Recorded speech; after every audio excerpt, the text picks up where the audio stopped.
శారద శివ దూరంగా మెట్ల మీద కూర్చొని ఉండగా గగన్ భూమి మెడలో తాళి కట్టేస్తాడు. తరువాత శివ ప్రాజెక్ట్ వర్క్ చేయటం కోసమని బ్యాగ్ని బయటికి తీయగా అందులో బిందు బుక్స్ అన్నీ ఉంటాయి. అయ్యయ్యో, నేను బిందుని ఎక్కించుకున్నప్పుడు నా బ్యాగ్ మారిపోయినట్లు ఉంది అని అనుకుంటూ వెంటనే బిందుకి ఫోన్ కాల్ చేస్తాడు. ఏమండి, ఇలా బ్యాగులు మారిపోయాయి, ప్రాజెక్టు ఉంది, ఒకటి చేయాలి అని అడగటంతో నాకు కూడా ప్రాజెక్ట్ వర్క్ ఉంది, కానీ అప్పుడప్పుడు నేను డుమ్మా కొట్టేస్తూ ఉంటాను, చేయనని బిందు అంటుంది. కానీ నేను రెగ్యులర్గా చేస్తానండి, ఇప్పుడెలా అని శివ అడగటంతో, అయితే ఒక పని చేద్దాము, నువ్వు నా ప్రాజెక్ట్ వర్క్ చేయి, నేను నీ ప్రాజెక్ట్ వర్క్ ఫినిష్ చేసేస్తాను, అప్పుడు ఎలాంటి ప్రాబ్లం ఉండదు కదా, డీల్ ఓకేనా అని బిందు అడగటంతో అలాగేనని శివ అంటాడు. అలా బిందు ప్రాజెక్ట్ వర్క్ని పూర్తి చేసి అక్కడే పడుకొని సోఫాలో నిద్రపోతూ ఉంటాడు. అప్పుడే అటుగా వెళ్తున్న పూరి నిద్రపోతున్న శివని చూసి, శివ శివ గదిలోకి వెళ్ళి పడుకో అని చెప్తూ అయితే శివ చేతిలో ఉన్న ప్రాజెక్ట్ వర్క్ని చూసేస్తుంది. శివేమో గాఢ నిద్రలో ఉండటం వల్ల పూరి మాటల్ని ఏది కూడా వినిపించుకోకుండా ఇంకా నిద్రపోతూనే ఉంటాడు. ఓ, దాని ప్రాజెక్ట్ వర్క్ నువ్వు చేస్తున్నావా అని ఆ ప్రాజెక్ట్ వర్క్ పేపర్స్ అన్నింటినీ చించేసి బుక్ ఏమాత్రం కూడా డౌట్ రాకుండా బ్యాగ్లో పెట్టేసి చిప్ వేసేస్తుంది. ఏమీ తెలియనట్లు వాటర్ పట్టుకోవటానికి కిచెన్లోకి వెళ్తుంది. తర్వాత చెర్రీ ముఖం నిండా దుప్పటి కప్పుకొని నిద్రపోతూ ఉంటే అప్పుడే నక్షత్ర ఒక పెద్ద కర్ర తీసుకొని అక్కడికి వస్తుంది. నా కళ్ళనన్నింటినీ నాశనం చేసేసి నా మెల్లో తాళి కట్టి నా జీవితాన్ని నాశనం చేసావు కదా, నువ్వేమో ఇప్పుడు హాయిగా నిద్రపోతున్నావా, ఉండు నీ సంగతి చెప్తాను అని కర్ర తీసుకొని బాధపడేస్తుంది. అయితే చెర్రీ రివర్స్లో పడుకొని ఉండటం వల్ల చెర్రీ తలపై కొడుతున్నాననుకొని నక్షత్ర చెర్రీ కాళ్ళపై కొడుతుంది. ఒక్కసారిగా చెర్రీ కాళ్ళపై అలా కర్రతో దెబ్బ పడడంతో అమ్మో, నా కాళ్ళు విరిగిపోయాయి అని కేకలు పెడుతూ లేచి కూర్చుంటాడు. అప్పుడు నక్షత్ర చేతిలో ఉన్న కర్రను చూసేసి, ఒసే రాక్షసి, ఏంటి నన్ను చంపేద్దాం అనుకుంటున్నావా, అమ్మ నాన్న త్వరగా రండి, ఇది నన్ను రోకల్ బడితో కొట్టి చంపేస్తోంది అని చెర్రీ కేకలు పెడుతూ ఉంటాడు. దాంతో కేపీ, మీరా, శరత్చంద్ర, గోరింటాకు, అపూర్వ అందరూ పరుగులు పెడుతూ అక్కడికి వస్తారు. అమ్మ నాన్న చూసారా, ఇది రోకల్ పడితో నన్ను కొట్టి చంపేయాలని ఎలా చూసిందో, నా కాళ్ళు విరిగిపోయాయి తెలుసా అని చెర్రీ అంటే, అవునా చెర్రీ, ఏంటి ఈ మధ్య భార్యలు ఇష్టం లేని పెళ్లి చేసుకొని ఫ్రిడ్జ్ల్లోనూ కుక్కర్లలోనూ పెట్టి చంపేస్తున్నారు, నువ్వేమో రోకలి బడితో కొట్టి చంపేద్దాం అనుకున్నావా నా కొడుకుని అని మీరా నిలదీస్తూ ఉంటుంది.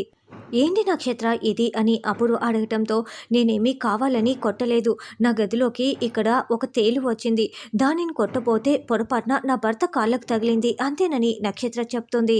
చెర్రీ బెడ్ మీద పడుకున్నాడని ఆ మాత్రం నీకు ఎలా తెలియకుండా ఉంటుంది అని మీరా అంటే వాష్రూమ్లో సౌండ్ వస్తుంటే వాష్రూమ్లో ఉన్నాడనుకున్నాను అని నక్షత్ర చెప్తుంది.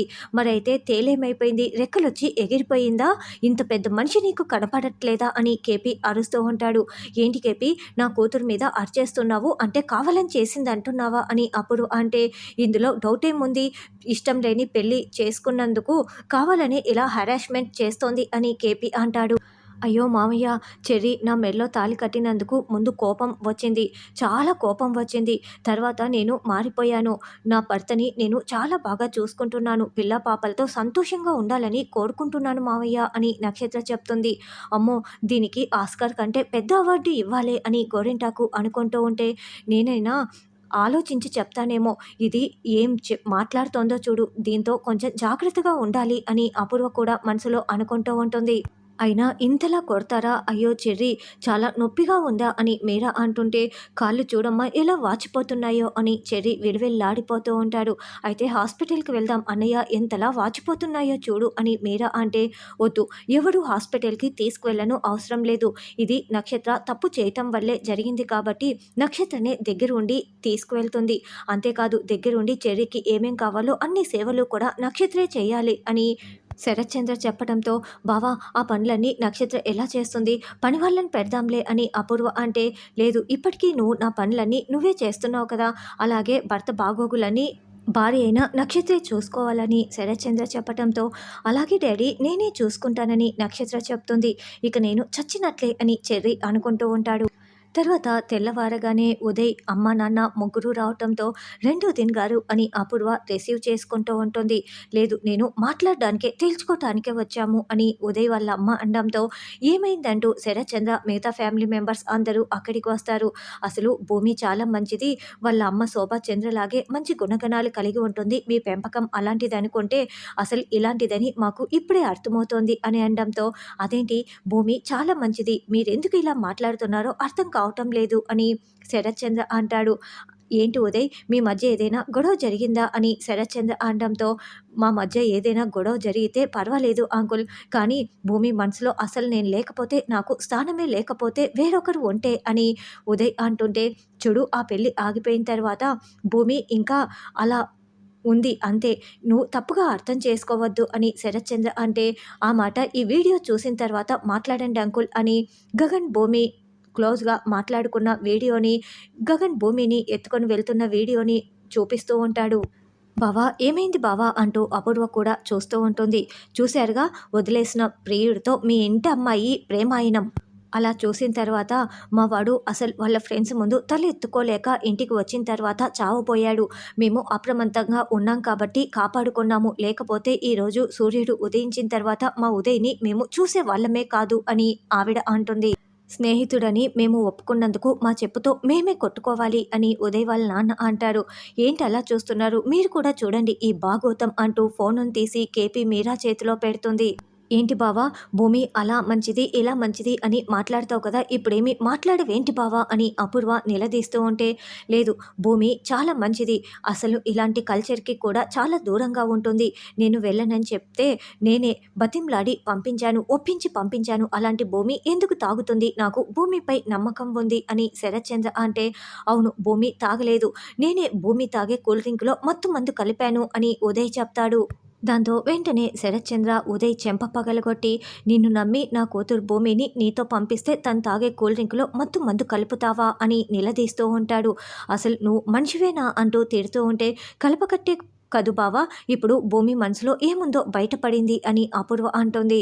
"అసలు దీనికంతటికి ఏం సంజాయిషి చెప్పుకుంటుందో పిలిచి అడగండి బావా భూమిని" అని అపూర్వ అనడంతో, "భూమి, భూమి" అని శరత్చంద్ర కేకలు పెడుతూ ఉంటాడు.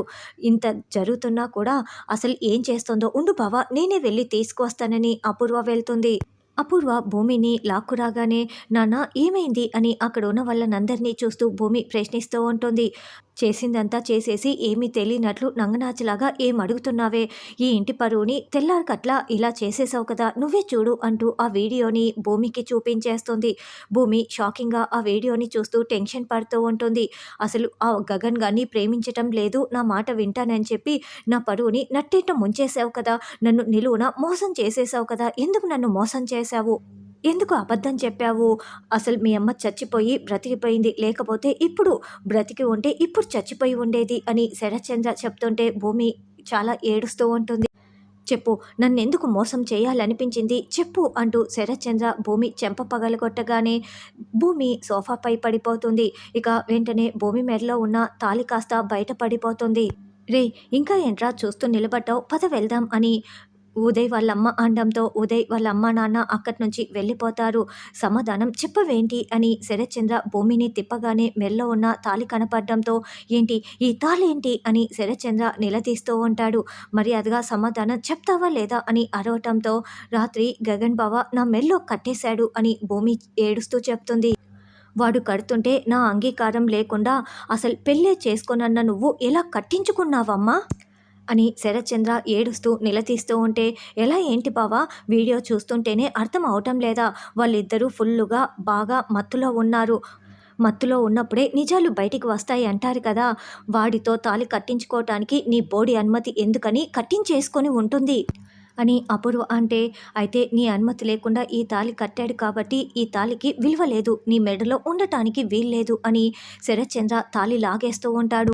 "అయ్యో వద్దు" అంటూ భూమి గట్టిగా తాళిని పట్టుకొని ఉంటే, అప్పుడే సరిగ్గా కేపీ, "శరత్చంద్ర గారు, మీరు కనుక భూమి మెడలో నా కొడుకు కట్టిన తాళిని తెంచేస్తే నీ చెల్లెలి మెడలో ఉన్న, మీరా మెడలో ఉన్న ఈ తాళిని నేను తెంచేస్తాను" అని వార్నింగ్ ఇస్తూ ఉంటాడు. "కేపీ" అని శరత్చంద్ర అరుస్తూ ఉంటే, "అవును, ఇప్పుడే కాదు, ఎప్పుడైనా సరే భూమి మెడలో ఉన్న తాళిని తెంచేస్తే నేను మాత్రం మీరా మెల్లో ఉన్న ఈ తాళిని తెంచే తీరుతాను అని కేపీ అంటే ఇదెక్కడి అన్యాయం అండి అని మీరా అంటుంది. అవును, నేను ఇలాగే చేస్తానని కేపీ చెప్తాడు.